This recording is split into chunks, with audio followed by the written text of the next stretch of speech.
आज का केस हरियाणा की एक 19 साल की लड़की के बारे में है, जिसकी बॉडी एक ऐसी हालत में मिली, जिसके बारे में आप और मैं जैसे लोग सोच भी नहीं सकते। 11 अगस्त की दोपहर मनीषा अपने स्कूल से छुट्टी होने के बाद एक नर्सिंग कॉलेज में एडमिशन की पूछताछ के लिए गई थी। घर वालों को लगा कि शायद वो शाम तक आ जाएगी, लेकिन मनीषा उस दिन घर नहीं लौटी। और 2 दिन बाद जब उसकी लाश सिंघानी गांव के एक खेत के पास नहर के किनारे मिली, तो हर किसी के पैरों तले जमीन खिसक गई। गला गहरे घाव से कटा हुआ था, सलवार फटी हुई थी, नाड़ा खुला हुआ था, बॉडी अर्धनग्न हालत में थी। और सबसे डरावनी बात, चेहरा पूरी तरह से बिगड़ा हुआ था, आंखें खराब हो चुकी थी। इस हालत को देखकर गांव वालों और परिवार वालों का ये कहना था कि ये कोई आत्महत्या नहीं, बल्कि बेरहमी से किया हुआ एक मर्डर है। लेकिन पुलिस ने ये कहा कि ये तो एक सुसाइड है और इस केस में लापरवाही दिखाने लगी। सो आज का ये केस काफ़ी ज़्यादा बड़ा मुद्दा बन चुका है, क्योंकि बड़े न्यूज़ चैनल्स इस पे बात नहीं कर रहे, और जो छोटे न्यूज़ चैनल्स या फिर जो यूट्यूबर्स इस पे बात कर रहे हैं, उनकी आवाज़ को दबा दिया जा रहा है। हो सकता है कि ये वीडियो भी कभी भी डिलीट हो जाए, तो इसलिए प्लीज़ इस वीडियो को एंड तक ज़रूर देखें और अपने फ्रेंड्स और फैमिली के साथ ज़रूर शेयर करना। मनीषा भिवानी जिले के सिंघानी गांव की रहने वाली थी।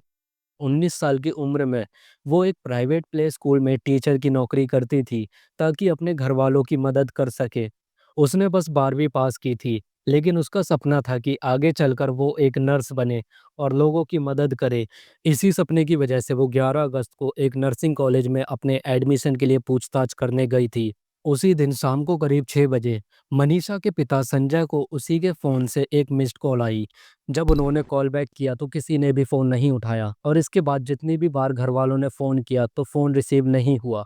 सो इस पॉइंट पर आकर परिवार पूरी तरह से घबरा चुका था, क्योंकि इससे पहले ऐसा कभी नहीं हुआ था कि मनीषा बिना बताए कहीं चली गई हो और फ़ोन भी ना उठा रही हो। मनीषा जब भी कहीं जाती थी तो अपने पिता संजय को हर एक बात ज़रूर बताकर जाया करती थी, और वो उन्हें ये भी बताती थी कि वो कब तक आएगी और किसके साथ है। इन्हीं सब की वजह से मनीषा के पिता संजय काफ़ी ज़्यादा घबराने लगे, और फिर उन्होंने पुलिस स्टेशन जाने का फैसला किया। परिवार वाले जब पुलिस स्टेशन पहुंचे और मनीषा की मिसिंग रिपोर्ट लिखाने की बात कही, तो पुलिस वालों का जवाब सुनकर खुद परिवार वाले भी हिल गए, क्योंकि पुलिस वालों ने कहा कि लड़की ही तो है, भाग गई होगी, 2 दिन में वापस आ जाएगी। पुलिस वालों का ये रवैया देखकर परिवार वाले काफ़ी ज़्यादा गुस्सा हुए, और यहीं से परिवार वाले और पुलिस के बीच अविश्वास शुरू हुआ। परिवार वालों के काफ़ी ज़्यादा दबाव डालने पर एक मिसिंग रिपोर्ट लिखी गई, लेकिन एक्शन लेने में पुलिस काफ़ी ज़्यादा लापरवाही करने लगी।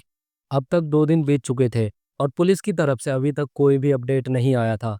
परिवार वाले घबरा रहे थे, लेकिन तभी 15 अगस्त को एक किसान को अपने खेत के किनारे एक डेड बॉडी पड़ी हुई मिली। जब उसकी जान पहचान की गई, तो परिवार वालों का जो डर था, वो आखिरकार सच हो गया। जी हाँ, वो मनीषा की ही डेड बॉडी थी। उसकी ऐसी हालत देखकर गांव वालों का खून खौल गया, क्योंकि सबका कहना था कि ये एक हत्या है। परिवार वालों ने बॉडी को ले जाने से साफ इनकार कर दिया कि जब तक कातिल नहीं पकड़े जाते, तब तक मनीषा का अंतिम संस्कार नहीं होगा। लेकिन पुलिस का बयान बिल्कुल ही अलग था, क्योंकि उन्होंने कहा कि मनीषा ने खुदकुशी की है, न कि उसका किसी ने कत्ल किया हो। लेकिन परिवार वालों ने इसे पूरी तरह से खारिज कर दिया। उनका कहना था कि सुसाइड नोट नकली है, और सवाल ये भी थे कि अगर मनीषा ने खुदकुशी की है, तो उसके गले पर इतना गहरा कट कैसा था? उसके कपड़े फटे हुए क्यों थे? उसका फ़ोन और उसकी ज़हर की बोतल कहाँ गायब हो गई थीं? गाँव वालों का भी यही मानना था कि ये एक मर्डर है, और सच कहूँ तो उस बॉडी की हालत देखकर कोई भी कह सकता था कि ये एक खुदकुशी नहीं, बल्कि एक प्लान्ड मर्डर है। पहला पोस्टमार्टम भिवानी सिविल हॉस्पिटल में हुआ। रिपोर्ट में बताया गया कि मौत जहर की वजह से हुई और रेप का कोई सबूत नहीं मिला। दूसरा पोस्टमार्टम रोहतक बीजीआईएमएस में हुआ। रिपोर्ट फिर वही दोहराई गई, लेकिन परिवार फिर भी संतुष्ट नहीं था। उन्होंने तीसरा पोस्टमार्टम दिल्ली एम्स में करवाने की मांग की, जो कि 20 अगस्त को हुआ, और रिपोर्ट अभी भी पेंडिंग है।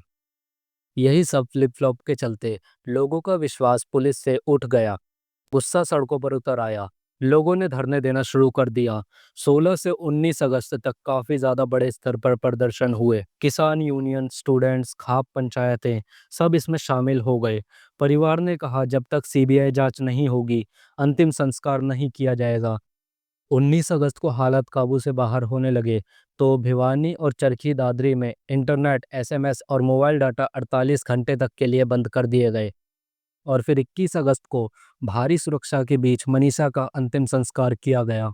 और जब मैं ये वीडियो बना रहा हूँ तब तक ये केस सीबीआई तक पहुँच चुका है।